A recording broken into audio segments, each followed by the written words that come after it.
Hello, everyone. Today we're going to be building rock, paper, scissors with Scaffold-Eth. So the first thing you want to do is clone down the Scaffold-Eth repo and put it in a terminal, and then open up that terminal, go to the Scaffold-Eth-2 repo and type in yarn install, and then that'll get all your packages. Then you want to open up 3 more terminals and start up our local hard hat chain. So we'll go yarn chain, yarn start, and we're in order to get our front end running, and yarn deploy to put our contract on the blockchain, on our local blockchain. And then you can follow this link here, and that'll take you to our page.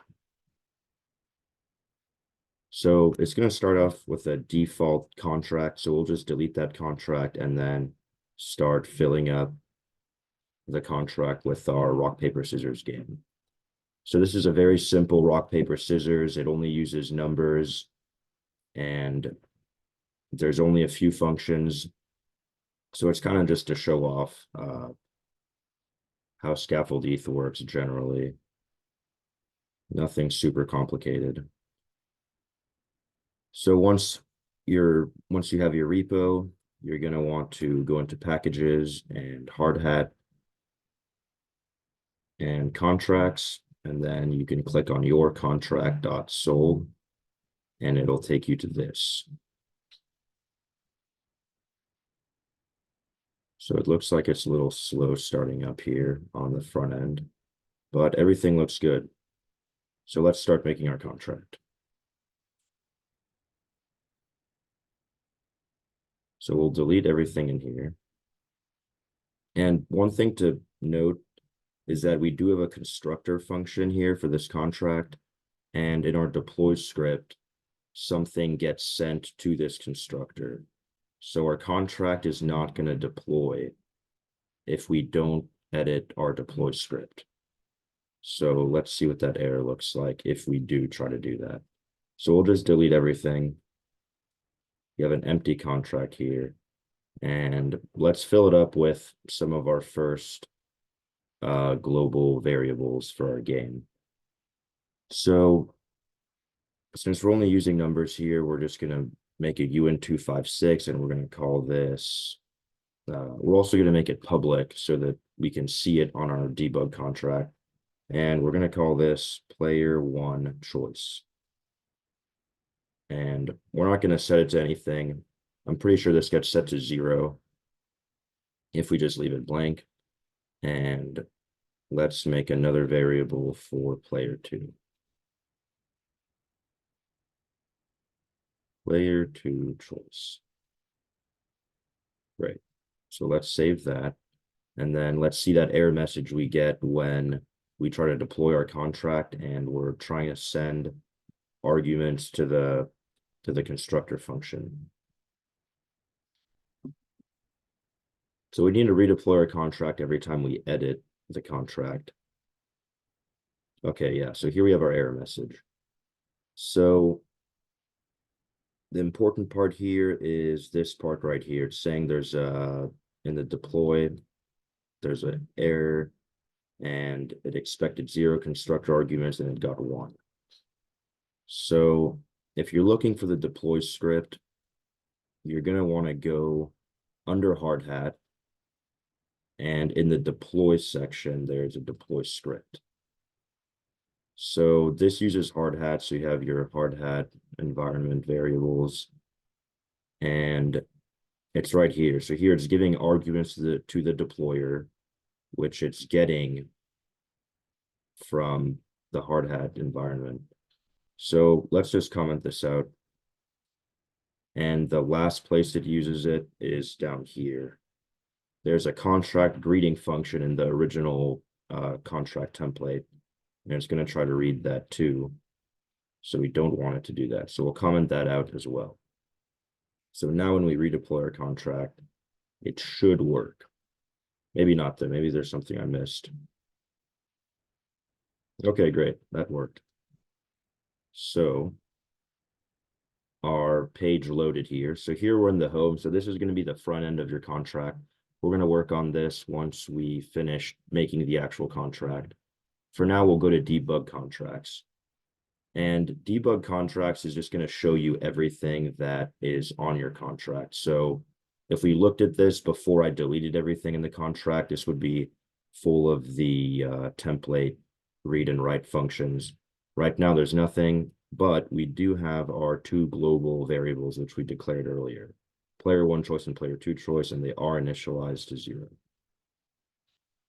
So everything looks good so far. Let's continue. Also, one other note, if you have this as like a GitHub repo, you might have problems pushing to GitHub. Under the .husky thing here in the pre-commit, this line right here, it's gonna like do a bunch of linting and stuff. Just comment this out and then you can just push to GitHub normally. So I already did that, so we're good there. Let's go back into our contract. Okay. So the two players have their choice, and we're going to make a function so that they can actually input their choice. So just referring to my notes here. So I'll have a function called input, and it's going to take a number, and we're going to call that their choice. And this is going to be a public function, so we can see it. And basically, if player one choice is 0, which means they haven't picked anything yet, let's assign choice to player one choice. And else if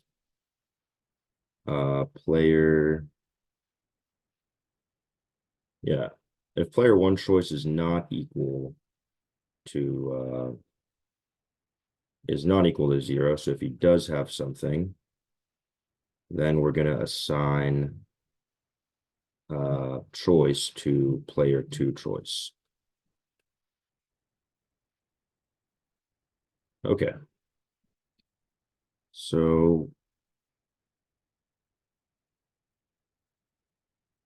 that is telling me that this can be restricted to view, which means it's not going to modify the state of the contract. I'm kind of confused by that, honestly, because it is going to modify the state of the contract. It's going to modify the global variables depending on what input we put in. All right, so it wants us to restrict this to view. No, it looks like it's still deployed. Okay. All right, great. So this is a good example of, you write stuff in the contract and then you can see it on the debug contracts tab. So if anything goes wrong here, then we'll know we need to fix something. So so right now player one choice is 0. So let's give him 1. Oh, that's right. We need to grab some funds. So this is a burner wallet and we can grab funds. This is just all like fake money, but this is really useful. So you can test this as much as you want. So let's give him 1 now that we have gas. Okay, looks like that's not updating.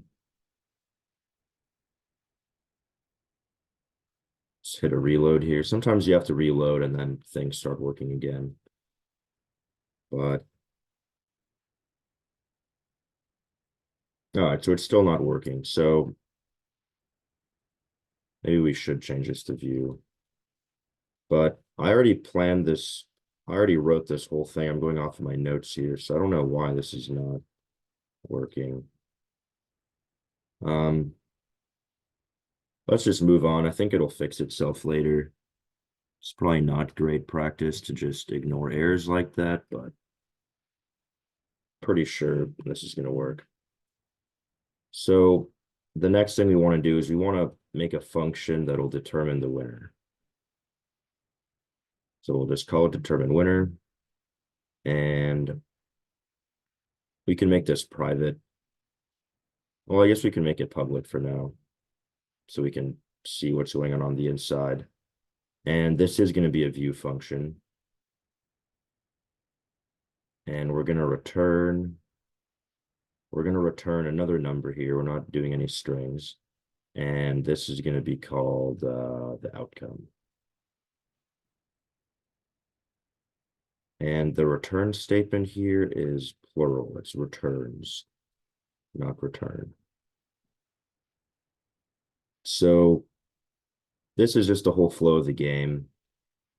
If player one choice is equal to player two choice, then we're going to return a tie. And that'll just be the number 0. We'll just return 0. Okay, now we're getting into the real logic. So else if, we'll say if player one choice equals 1. So the numbers 1 is going to be rock, 2 is going to be paper, 3 is going to be scissors. If player one choice is rock, if he chooses, 1 or rock, so we're going to do another if check inside of this one.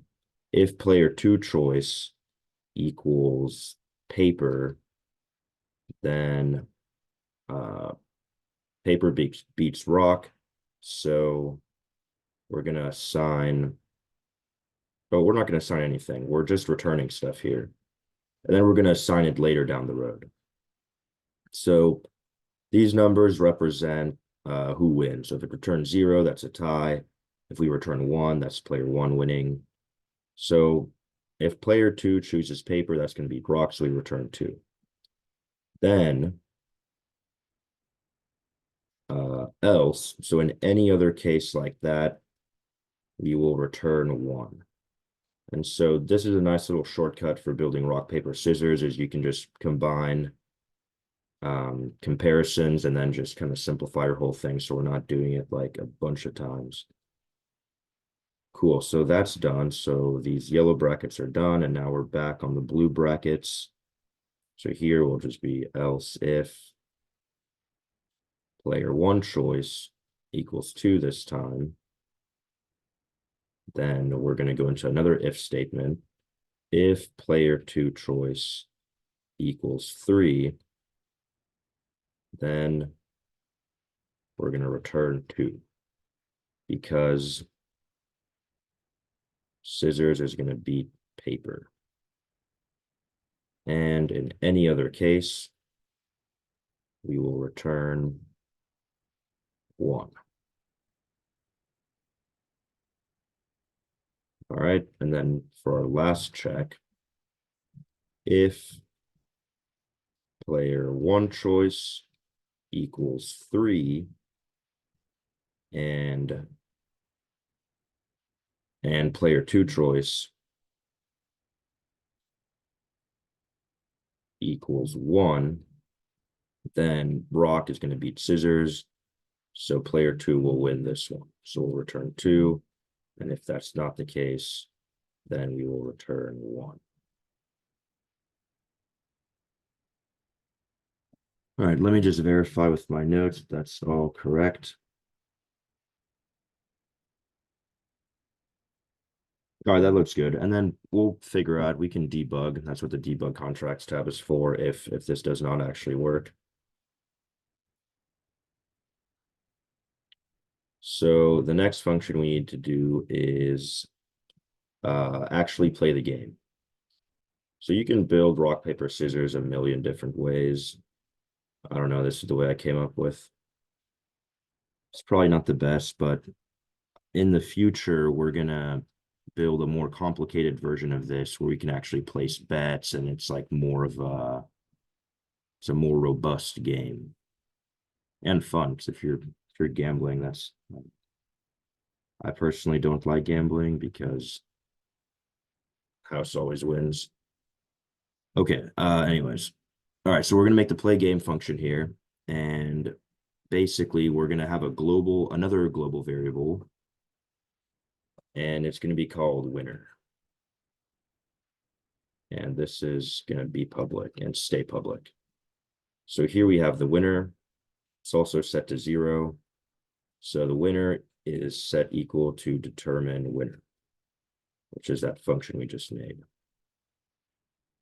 So with this, when we click this, when we send a transaction to the play game function, it's going to run this, and it's going to spit out either a 1 or a 2 or a 0 if they tie. And it's important to have the tie condition up here. It needs to check this first, or else it's a pain to check it later down the road. Okay, let's deploy our contract and see what the debug contracts tabs look like, and then we can start messing around with it. And we are almost done here. This is a very, very short contract.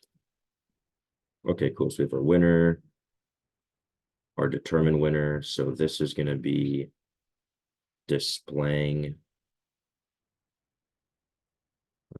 Let's just set this to private because we don't really care about that. Let's redeploy.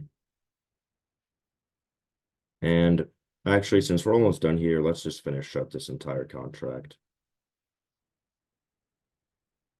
So the last function we need is to reset the game. So because these are global variables, they're not gonna change.